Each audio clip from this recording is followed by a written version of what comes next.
Hello, everyone. Welcome to my show, Engelic Show, and I am your beautiful host, Engelic, the Diva Everett, and this is my Respect and Manners episode of my show and YouTube channel. I am drilled and got the opportunity to sit and chat with my amazing cousin and special guest, Miss Leslie Thompson. She is a wife, a mother, and now she just retired from Social Security Administration. Hello, Leslie, and welcome to my show and YouTube channel. All right. Thank you, Angelique. Thank you. I'm pleased to be here with you today. So tell me about yourself. Well, I mean, I think you pretty much summed it all up. That's my life in a nutshell.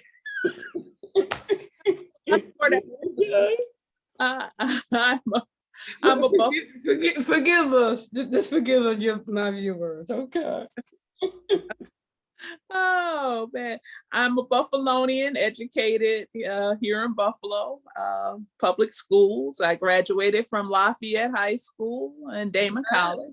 And, right, LHS, man.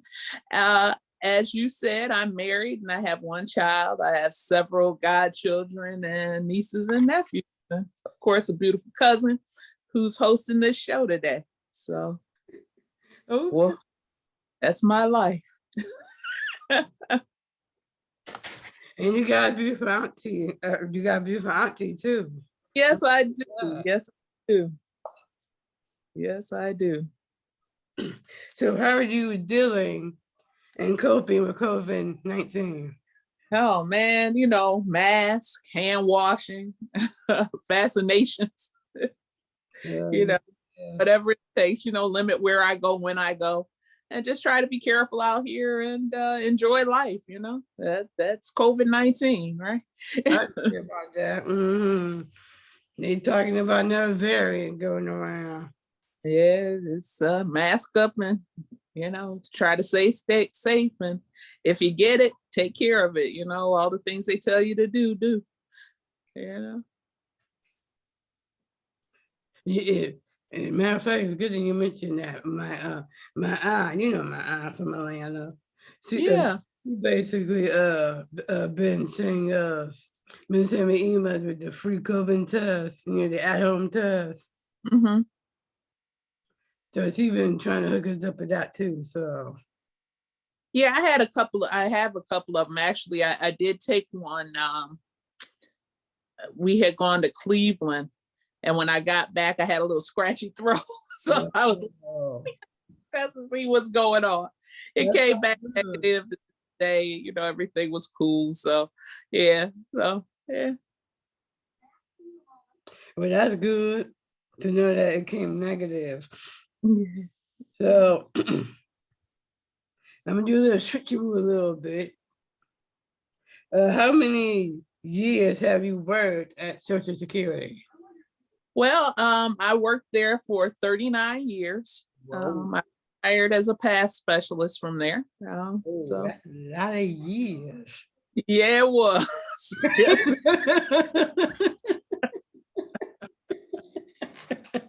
Okay.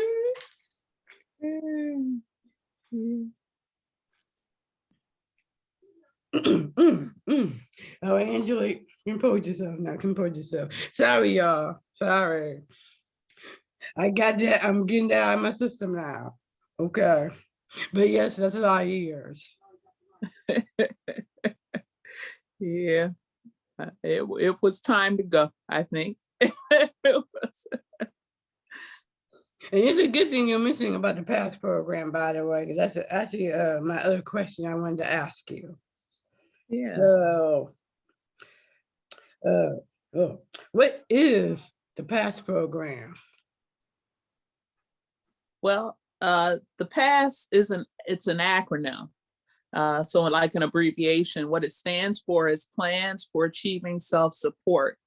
It's a Supplemental Security Income, or SSI, work incentive.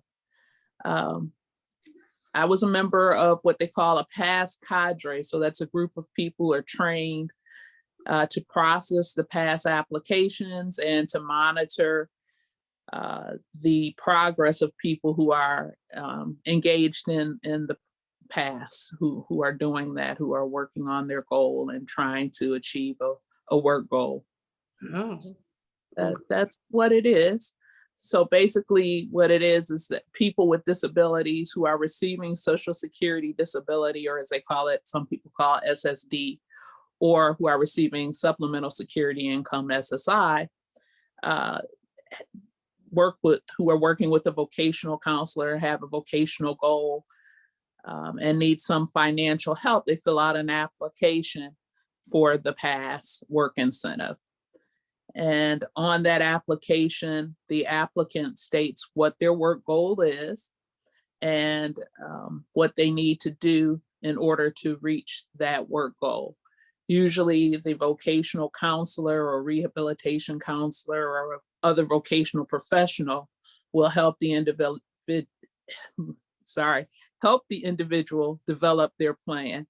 And then basically what they're doing for us is putting it down on the form that we provide them, which they can download off of the Social Security website. They fill that application out and then submit it to their local office. And then their local office would forward that on to the PASS cadre. So the PASS cadre I worked in was upstate New York. We serviced 29 offices, from Albany to Plattsburgh, and then, everything west of that.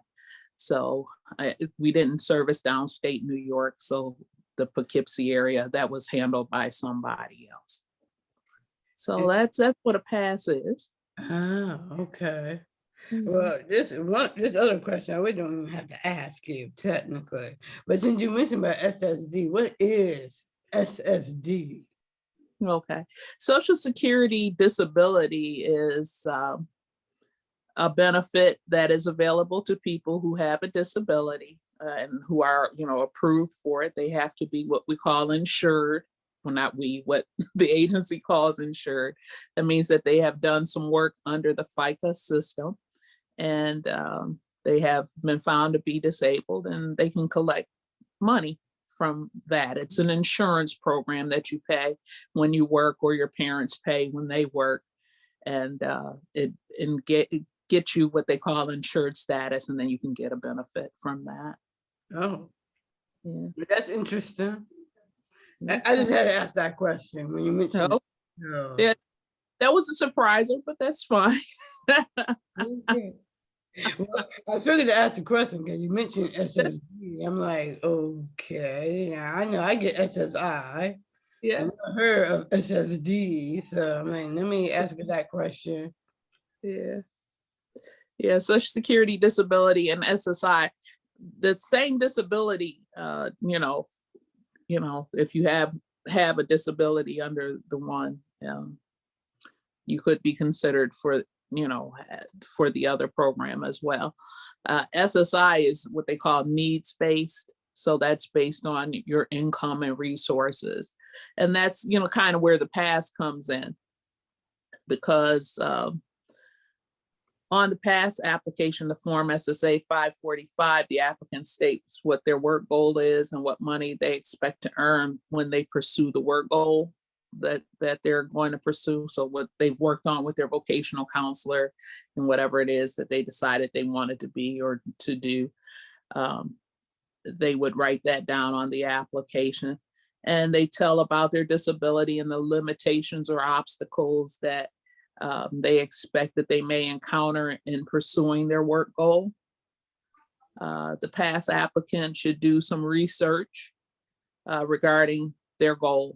They should know if they're going to need any licenses or permits to do their work goal, if they're going to need a degree, so whatever comes along with pursuing that goal that you want to be,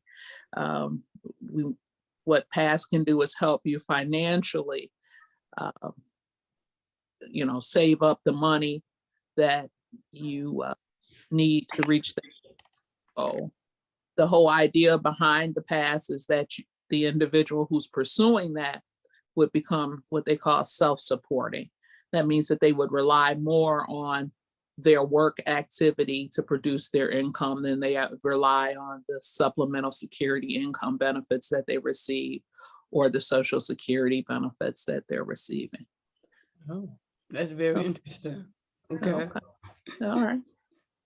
Yeah. Well, this is a whole different, me and you, we never really talk about all of this, so this is very interesting. So that's why I said that's very interesting. Yeah. Good. Yeah, but I'm retired from that now, and so.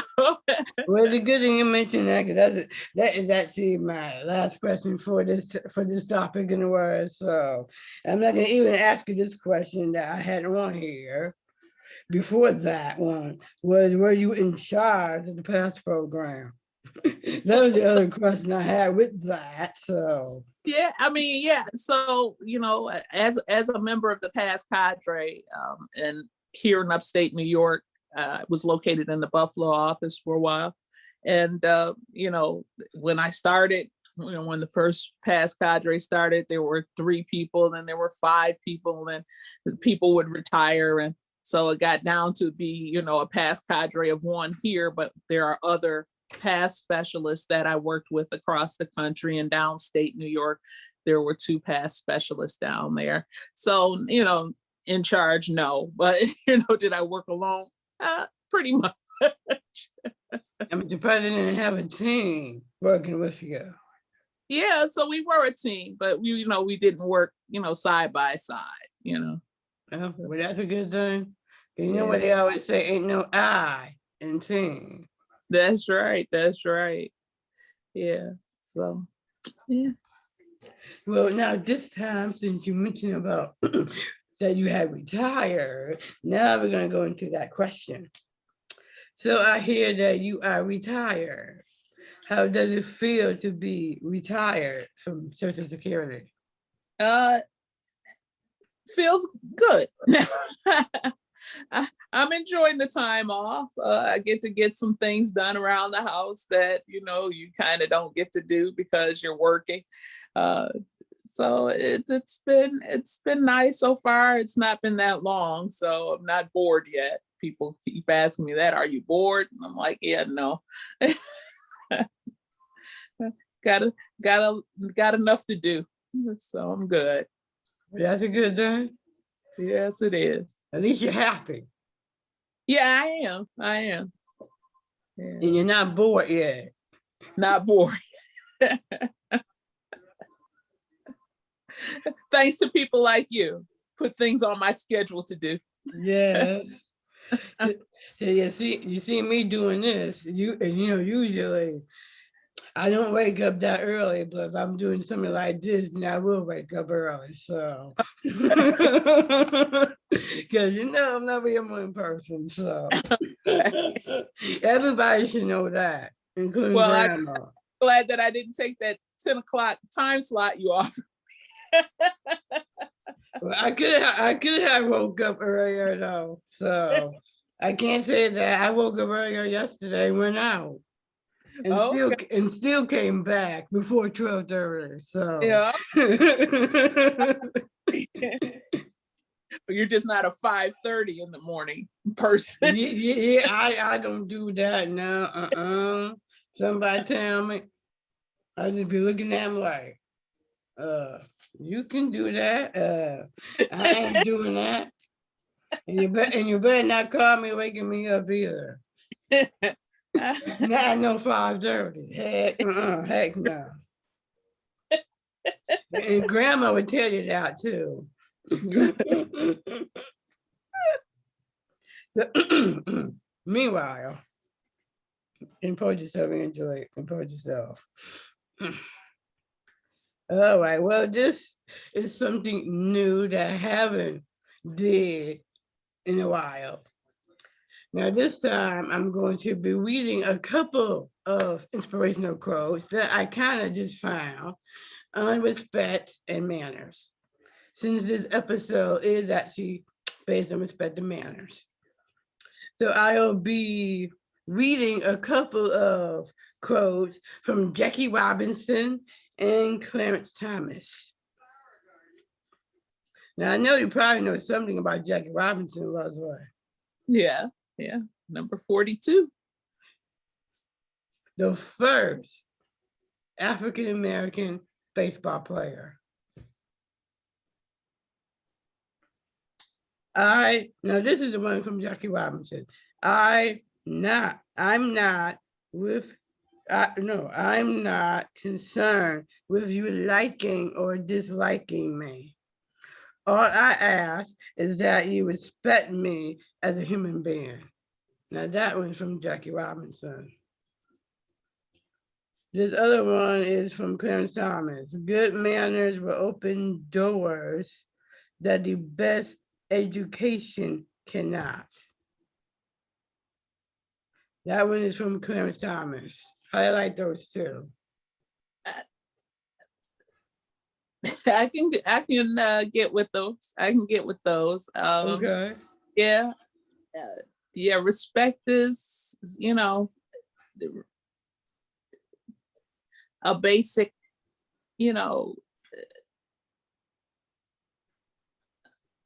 a basic kind of relationship kind of thing. You kind of caught me with that because I'm expecting to comment on the quotes, but you can.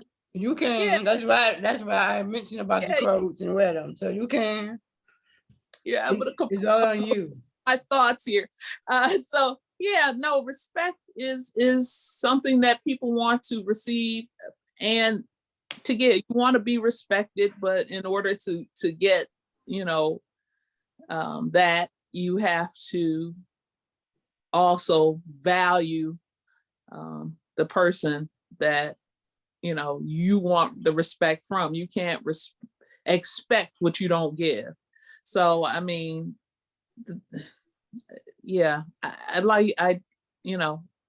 that you want people to treat you like you're a human being and not like you're an animal or their personal servant or subservient to them. So I get what Jackie was saying there. In terms of what Clarence Thomas was saying, my mother had a phrase that she taught me regarding manners, was that you will find the doors open with ease when you use simple phrases like these: excuse me, thank you, and please. So I like that. That when you're kind and considerate of others, you may get some of that back. Not all the time, because people have issues, Yeah, I agree about that. And you just have to be, know who you are and stay in character for yourself. Don't get carried away in the moment. Don't let a situation take you where you regret having gone. So sometimes I remember a story about manners. Since you're saying that, I'm just gonna mention the story, the personal story. I was in school, grammar school, and no, high school. Sorry about the high school. And I was, we always had, we had the lunch, have the lunch line and stuff, and they have the lunch lady who would be serving lunch and everything. Nobody would not say thank you, which I think was, disrespectful. But nobody would not say thank you until after they heard me say thank you. Then after I said thank you, everybody else followed my lead and said thank you as well too. She's the lunch lady. Mm-hmm. Yeah. So it was like I kind of made a movement technically, because every time after I said thank you that day, everybody said thank you after I did. manners are something that are learned, and respect too, I mean, in this day and age, I think you asked the question about, do I think that people in this generation Yeah, I are, was just about to ask you that question. yeah, so yeah, yes, because I have thought, about that question. I appreciate the fact that you kind of prep me, you didn't just catch me cold all the way. Well, normally I would do my work first ahead of time, and then I was sending it over to the person. I don't know. Yeah, Yeah, here's the questions. yeah, and I appreciate you. Very professional. Thank you. You're welcome. But I will let you I'll let you get to that question. Okay. I had But formed I had to mention that. yeah, I had to mention that personal story though. So no, I think that's a good, but it leads well into what we were talking about, and into that next question that you're going to ask as well. Um, you know, so yeah. all right. Well, since I read those two quotes, now we're Uh-huh. gonna go off topic now and have a little discussion, not just questions, but a little discussion about respect and manners. Okay. So, do you think, which we just talked about this question, Mhm. but do you think that people in this generation are being respectful? And so it was kind of hard for me to answer that. So I said my written answer is yes. As much as any other generations were in the past, in the times that you lived in, you always had people who were respectful and disrespectful. So, I mean, I think that, this isn't any different. I just think that this era is probably one of the most complicated to navigate, based on technology, the economy, social media, and all the other issues that we have in our society, that it's very complex. It's difficult. It's a difficult time to, um, be like, yes, sir, no, sir, thank you. Please, if you're not taught those things, that's more on the manners than respect. But I guess manners and respect really do go hand in hand. That if you're not taught those things, and or model those things like you did at school by saying thank you to the lunch lady, and the people behind you following that, if that's not modeled where you are, then it's not going to be something that you do. My example of that is when I went a couple of summers, my mother sent me to Ohio for the summer because she was working, and she didn't want her 9-year-old kid running around the streets of the city. Yes, so she sent me to a relative in Ohio. But there, they, when you spoke to them, you would say yes sir, no sir, yes ma'am, no ma'am, and here you just say yes or no. So I mean, so I wouldn't have considered myself to be disrespectful by saying yes or no, but there you were supposed to say yes sir, no sir, yes ma'am, no ma'am. So that you have to take that into consideration. So I mean, in terms of people being respectful, I try to consider, where they're coming from, where they are, and then try to model for them what it is that, I feel is respectful. And then, if they feel respected and they feel, that is something that, wow, that, that had a good result. And I think I'm going to do that. And so I think that, we live by example. And that's what I think. So Okay, I do agree about that. It just, I'm in the public eye. You know that. I'm trying to get back into the public eye, so I kind of see more. I kind of see more. I would just say my opinion would be a little bit different than your opinion. I would say. I, I know one time. I would say one time I was actually being disrespected because That's as me being a visitor, and I'm just gonna mention this story. mhm.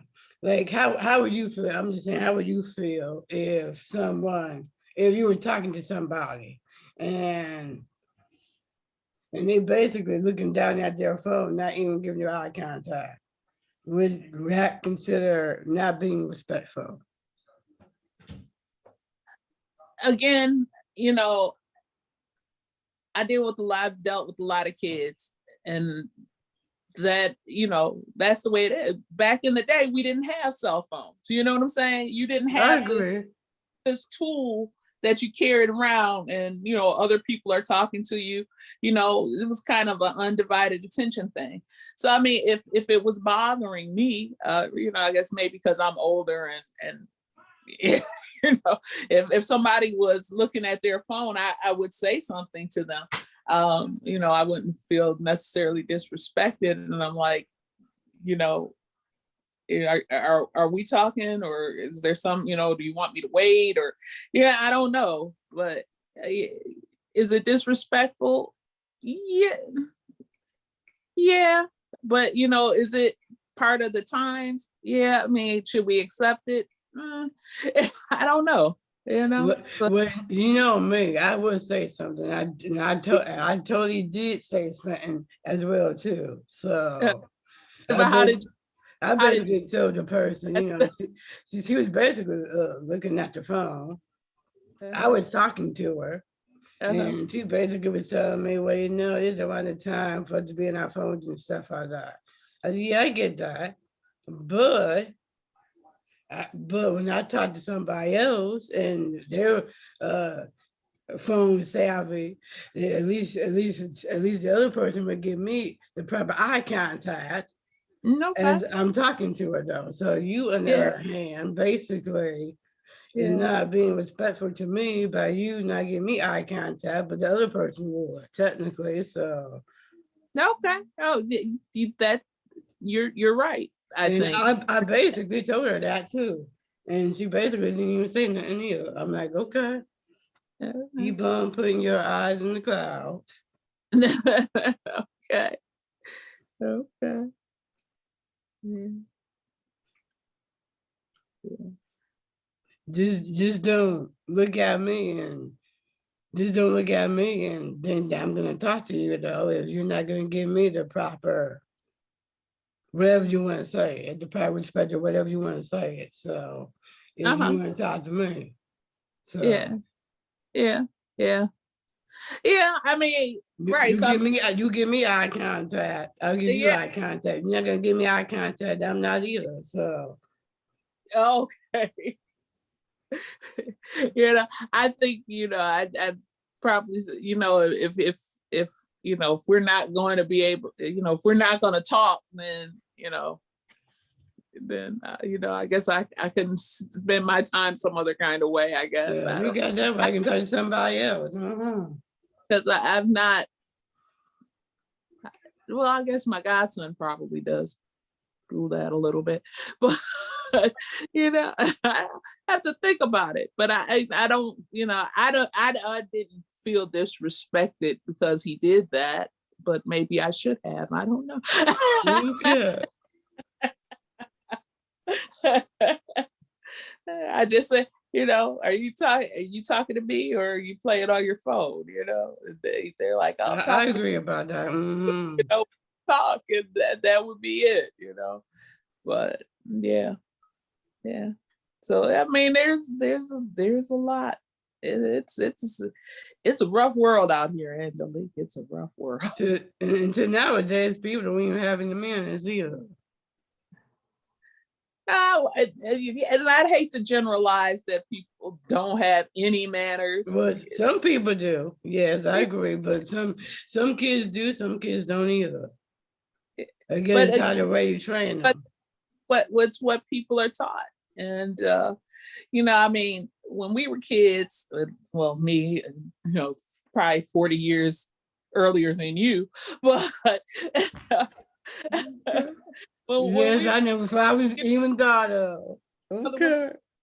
my grandmother was home. She worked when we weren't in school, she worked, but generally when we came home, she was there to chastise us, to correct us, to teach us. But as I got older and my grandmother passed away, she wasn't there. So now I was kind of left to, fend for myself. Thank God I was a little bit older. But some of these kids, they're latchkey kids, they come in and pretty much go to their room and take care of themselves, and watch TV kind of raises them. And, so, I mean, when we were kids, we went to church, and, we had to do pieces, and, we were taught, look people in the eye and speak clearly and slowly, don't mumble. Those are things that you're taught. And so if the younger generations aren't being exposed to these kinds of things, I can't really, hold it against them. No. That it's incumbent on us who do have manners, who do, can model respect, that we do so. So, I don't like to say, this generation has no manners, or they're disrespectful, or, I just like to say that, we need to model better, be better role models, and be better people for the people that we're around. I agree about that. And it's a good thing we're mentioning about that. There's another story I just want to throw out there. I'm just going to do a short version of it. Okay. The reason why I mentioned about the little kids was because I was a counselor, kids counselor. I was about to say them. Oh, yeah. But a camp counselor, like they, day camp. Yeah. And I'm telling you, oh my God, Leslie, they did not want to wash their hands. I'm like, wait a minute, hold on. I said, come back here. I said, no. You go back into that bathroom and wash your hands. And when you come out, I want to see them spotless. That's basically what I told them. I want to see them spotless, okay? And they weren't little girls either. They were boys, okay? Little boys, okay? Excuse me. Okay. Excuse me. 1 second, because I have some company that came in, and they're rather loud. That's all right. You can hear them or not.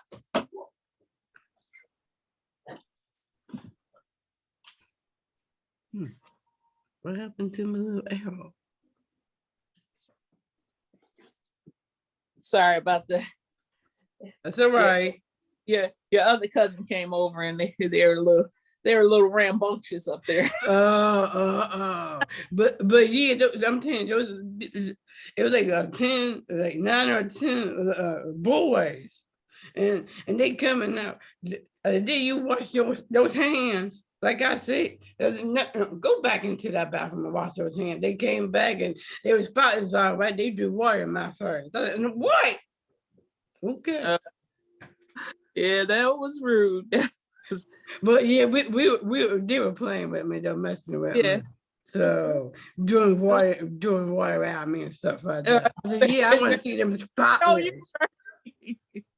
I said, come on, put your hands up. I want to see them spotless now.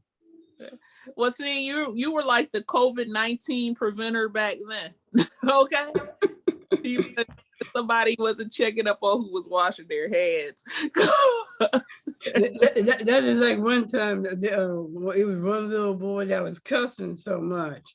I'm like, wait a minute, where do you get that from? And they pointed at me and everything about where they got it from. And I went and talked to the other counselor. I said, why are you cussing around here? Do you know kids will pick them up, pick the cuss words up and stuff like that? You be careful about what you say around these kids now, because they'll pick it up. That's the truth. That is the truth. That is the truth. Yeah. So I agree. So I agree about you. I was tough when it was kids. I'm telling you. Yeah, but I mean, kids, I think kids like, it's been my experience. I did some Girl Scouts and some other things where I work with kids. And I think that they respect when you talk to them, when you talk to them honestly and have conversations with them, and, it just don't order them around, that they respond to that. Just like, an adult, you can't just tell me what to do. You can No. ask me, We were just playing, they're bored, they was splashing water at me and stuff like that. Okay. Yeah, I would just start laughing. Yeah. That's cool. That's cool.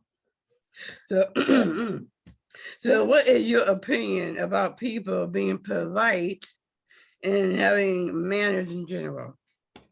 Yeah, I mean, I think it's a good thing in society to be polite and to be mannerable.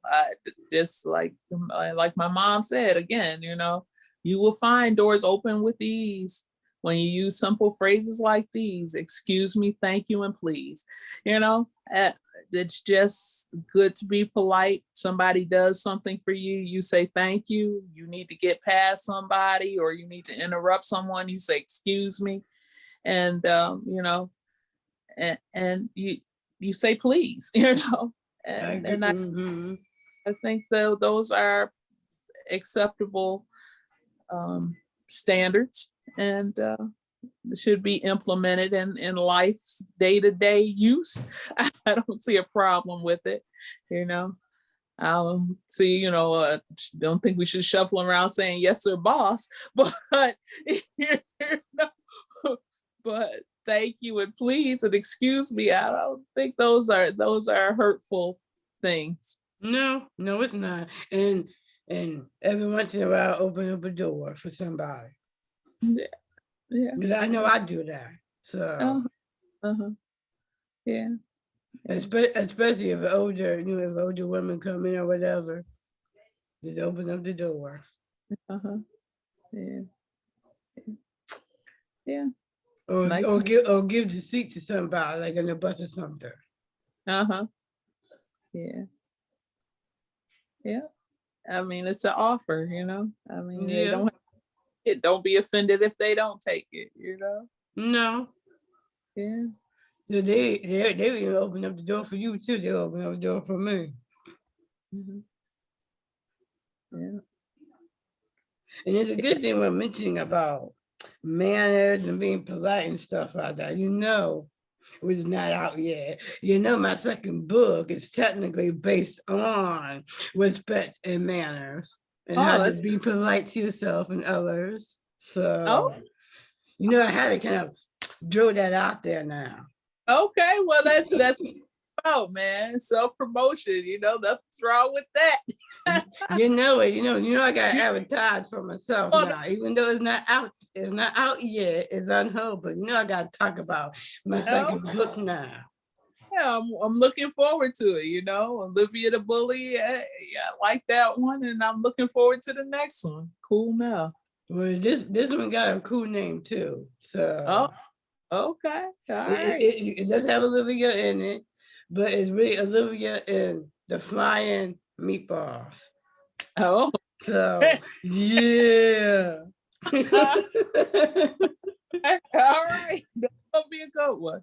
I can see a movie. What? like a little short film. There you go. Okay. There you go. Oh man, looking forward to it. Okay.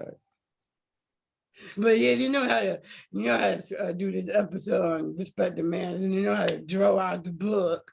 Since I was really, like I said, that's the theme of the second book. So then I had to advertise, for my book now. Okay, all right. So I am your host, Engelic. This has been another episode of Engelic Everett Show. I want to say thanks to my cousin and my special guest, Thanks, Leslie. Thank you for having me. It's been a You're pleasure. you're very welcome. You know I had to have you now. Well, good. You've had me.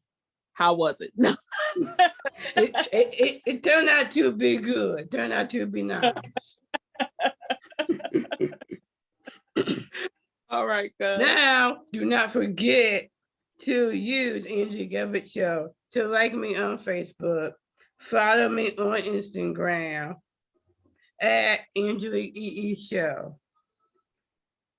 Now you can subscribe to my YouTube channel, Engelic Show. I would absolutely love that if you did subscribe. So please subscribe. I'm Engelic. I'm rocking it.